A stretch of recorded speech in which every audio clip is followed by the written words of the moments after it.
Hello and welcome back to the Common Colt Podcast, a Colts podcast with real takes and no clickbait. I'm Josh Hudgens, joined by Dan Hertzler. Dan, big news today. Hey, yeah, you're right, man. We called it, though, a few days ago. We said day 2 of FA. We were kind of joking a little bit, just not being in the early stages. But we are in day 2, and the Colts are starting to make some moves here.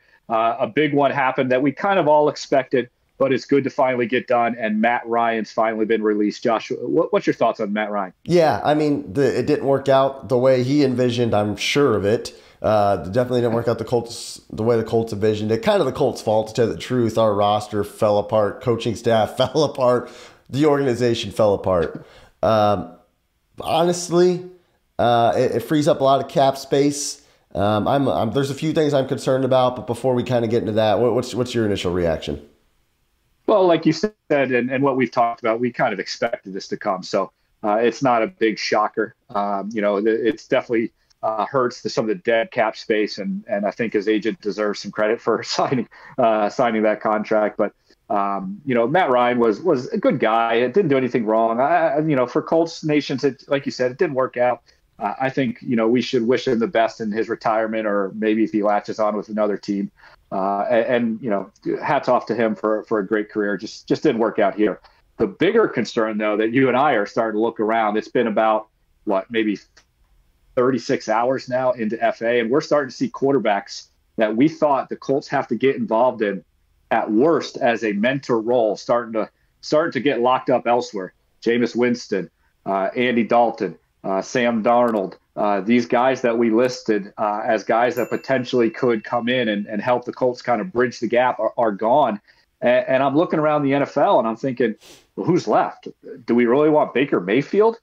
Do we really want Marcus Mariota? I mean, I guess Gardner Minshew's the top one because he knows the system, but is he really a mentor? Are they going to bring Nick Foles back? I got a lot of questions right now about what the Colts are doing at quarterback position. It has nothing to do with the draft. We need a quarterback. Josh, what are your thoughts? Well, it's interesting because, like you said, we're entering the draft and we don't really have 100% control of who our quarterback is because we don't have the first pick. So that luxury's gone. Now, we do have Nick Foles on the roster, and he can be a mentor, but he cannot play. It was ugly last year, and maybe that's the plan. Maybe the Colts are tanking. No, I'm not sure. But the truth is, no matter which quarterback you get, whether they're a generational prospect or they're just a rookie who has a rookie prospect who isn't that well refined, he's going to need somebody over his shoulder to help him in that quarterback room that's willing to help him. Look at Andrew Luck. His second year, the Colts went and got Matt Hasselbeck. And trust me, at that point, Luck was already, he was kind of a year in, and he was probably a better player than Hasselbeck was. But the truth is, it still helps. And if you draft a guy in the first round, second round, that's going to be your guy, you want to give that guy every tool possible to succeed. So I think it does matter a little bit. And like you said, Baker Mayfield is not a mentor. And I think in a way, we're not sure if we're going to draft Anthony Richardson or if we're going to draft who obviously isn't going to be ready to play good football day one. I don't know if you take those lumps or not, but it's a real possibility that they might get him in the draft. So you might need a guy that can bridge 6 weeks, 8 weeks, and kind of put forward kind of a watchable football, and Nick Foles is not that. So Colts really, I don't know if they have a plan at quarterback right now. It was kind of interesting that they waited so long to cut Matt Ryan, but here we are. I know they did sign Matt Gay to a decent contract, and that seems to have sparked some things at least.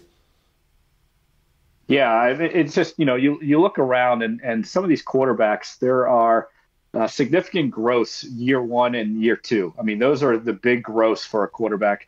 Very rarely do you see kind of like a Daniel Jones. I mean, that's kind of a rarity. A few years down the road, he started to kind of have a really good year. And in those first 2 years, learning how to play the position is so helpful to have a veteran quarterback kind of teaching you, hey, how to be a pro, how to play this position, how to, do all the things that you need to do to win. And I'm just disappointed that we're sitting here 36 hours into and we haven't, got somebody here to say, hey, this is going to be our quarterback. I mean, the Raiders went out and got Jimmy G. I don't think any Raider fans are excited that that's going to be their quarterback, but at least he can play the position. Yeah. And at least they're not handcuffed by having to get a quarterback right away. If the Colts don't get someone in free agency, they have to draft a quarterback no matter who's there at 1-4. And that's not a good position to be in. Yeah, it certainly takes away your leverage in any potential trade. Even if everybody kind of knows you need that guy. If you have a Jimmy G, you could say, hey, you know what? When we're trying to make this trade, we actually have a guy that we think is going to make us competitive and sell tickets. So it's kind of a touchy deal. We obviously all want a quarterback here or 1-4. We want Stroud, Bryce Young somehow, some way get that done. Yeah. But the truth is, we don't know what's going to happen. And right now, the Colts are in a tough spot in the quarterback position. Let us know what you think, guys. Make sure to comment, subscribe, and let us know. Matt Ryan, no longer an Indianapolis Colt. Guys, we appreciate you watching the Common Colt podcast. Have a great day.